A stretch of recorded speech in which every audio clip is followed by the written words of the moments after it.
Hai teman-teman, balik lagi di channel Rikolo Blue Surbakti, channel yang membahas tentang perumahan murah yang ada di sekitar Jabodetabek nih teman-teman.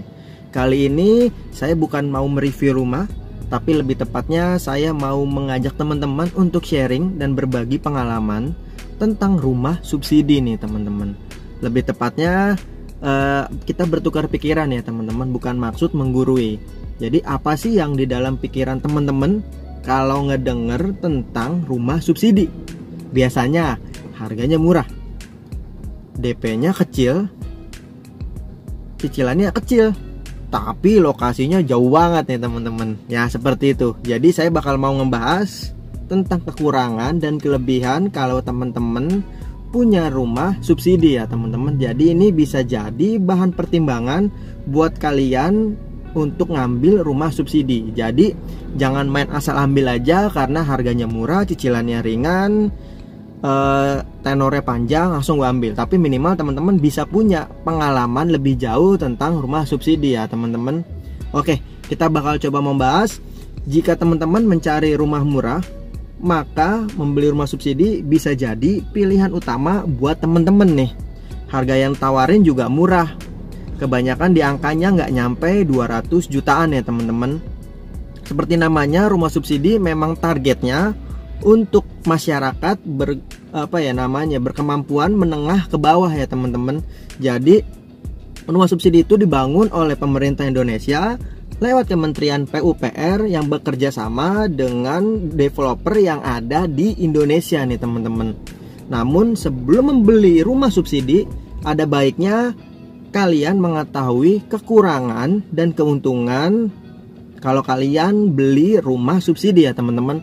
Oke, kita bakal coba mau membahas 4 keuntungan dulu. Jadi saya mau membahas tentang keuntungannya terlebih dahulu. Setahu saya ada 4 keuntungan kalau teman-teman beli rumah subsidi. Yang pertama, harganya sangat murah ya teman-teman, yang tadi saya bilang. Tentunya ini adalah salah satu keuntungan rumah subsidi yang jadi daya tarik konsumen di luaran sana untuk membeli rumah subsidi. Karena disubsidi oleh pemerintah, jadi harganya nggak terlalu mahal.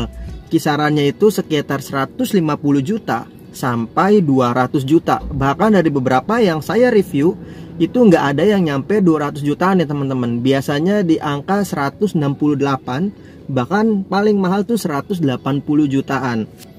Ya jadi harganya itu tergantung dari beberapa wilayah nih teman-teman. Ada Pulau Jawa itu biasanya maksimalnya itu 150 juta.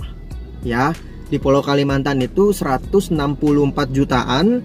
Lalu Pulau Sulawesi di Bangka Belitung, Pulau Mentawai dan Kepulauan Riau itu, kecuali Kepulauan Anambas, nilai jualnya maksimal 156 juta. Lalu ada di Maluku Utara itu, Maluku Utara, Bali, Nusa Tenggara, Jabodetabek, dan di Jakarta itu maksimal 168 jutaan.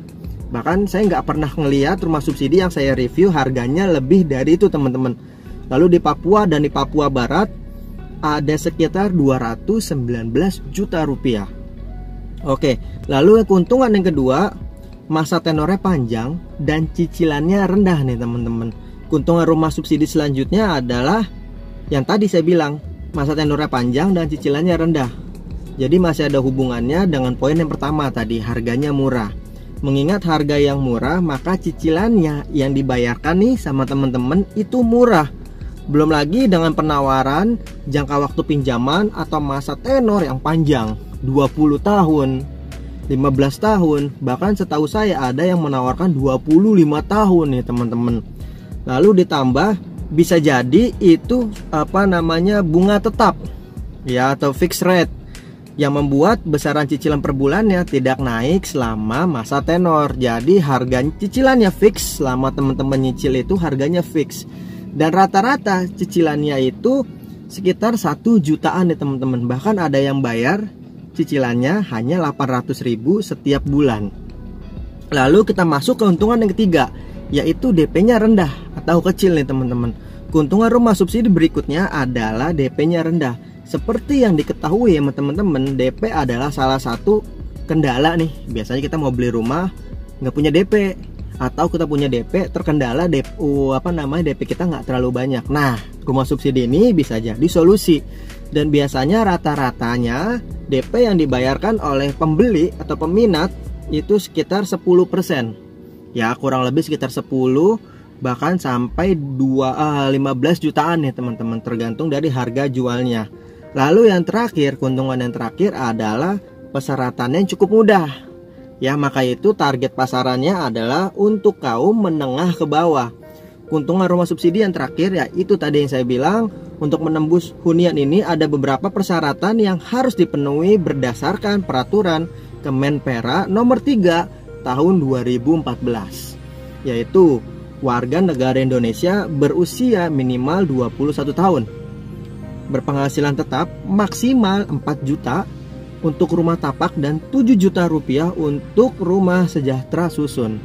Lalu memiliki NPWP, mengumpulkan fotokopi SPT dan PPH, tidak memiliki rumah. Lalu yang terakhir, belum pernah mendapatkan atau mempunyai rumah subsidi. Jadi bisa dibilang teman-teman nggak punya rumah. Jadi bisa dibilang ini yang teman beli harus jadi rumah pertama buat kalian ya teman-teman. Setelah lunas teman-teman beli rumah komersil bisa, tapi setelah rumah subsidi teman-teman lunas, lalu teman-teman mau beli lagi rumah subsidi, itu nggak bisa teman-teman, setahu saya, karena jatahnya satu keluarga, satu rumah subsidi. Lalu kerugian rumah subsidi nih, kita ngebahas tentang kerugiannya. Yang pertama, lokasinya bukan amat sangat sih, lokasinya yang sulit dijangkau. Ya kalau teman-teman lihat video beberapa video saya, rumah subsidi itu ya jauh dari Jakarta lah, bisa dibilang jauh, bahkan di Bekasi bisa jauh lagi dari Bekasi kota mungkin ke Bekasi kabupaten. Oke, kita bahas lagi kerugiannya. Tadi saya bilang lokasinya sangat jauh. Meskipun dijual dengan harga miring, rumah yang disubsidi biasanya berada jauh dari pusat kota ya teman-teman. Lalu hal ini wajar karena harga lahan di pinggiran kota relatif lebih murah daripada pusat kota. Ya, biasanya lokasi pembangunan rumah ini berada di kawasan satelit kota besar. Jadi bisa dibilang kota penyangga di kotanya. Lalu misalkan di kawasan Jabodetabek, beberapa rumah subsidi tersedia di kawasan Serpong, Tangerang Selatan, atau kawasan Gunung Putri, Kabupaten Bogor, Kabupaten Bekasi, bahkan di Babelan tuh banyak teman-teman ya. Oleh karena itu penting untuk mempertimbangkan jarak dan juga fasilitas umum di sekitar perumahan subsidi sebelum membelinya. Ya, misalkan akses alat transportasi umum atau jalan utama yang memadai. Juga pilih kawasan yang dinilai berpotensi untuk menjadi pusat keramaian. Jadi itu menjadi hal yang penting. Misalkan teman-teman kerja di daerah Jakarta Selatan, lalu teman-teman tertarik rumah di daerah Babelan. Wah, itu jauh banget ya teman-teman. Kalau teman-teman lakuin itu setiap hari, pertama ongkosnya mungkin bisa jadi banyak ya, bisa jadi pengeluarannya banyak yang niatnya ngirit. Lalu mungkin 1 bulan, 2 bulan, 3 bulan. Kalau itu dilakukan bertahun-tahun, hati-hati teman-teman, bisa jadi tipes karena melakukan itu rutinitasnya seperti itu setiap hari bertahun-tahun ya teman-teman. Lalu yang kedua, kualitas rumah yang biasa aja dibandingkan dengan rumah non subsidi. Kualitas bangunan dari rumah subsidi ini bisa dibilang biasa aja sih. Sekali ini hal ini wajar karena yang harganya cuma di bawah 200 jutaan nih teman-teman. Jadi pastikan terlebih dahulu untuk mengecek kondisi rumah yang teman-teman beli. Itu hal yang paling penting. Lalu itulah kekurangan dan keuntungan rumah subsidi ya teman-teman, bisa jadi bahan pertimbangan buat teman-teman. Terima kasih telah menonton. Kalau kalian suka dengan video ini, kalian boleh like.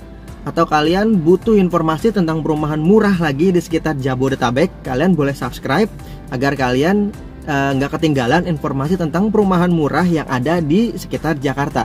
Terima kasih telah menonton, sampai berjumpa di video berikutnya. Ciao.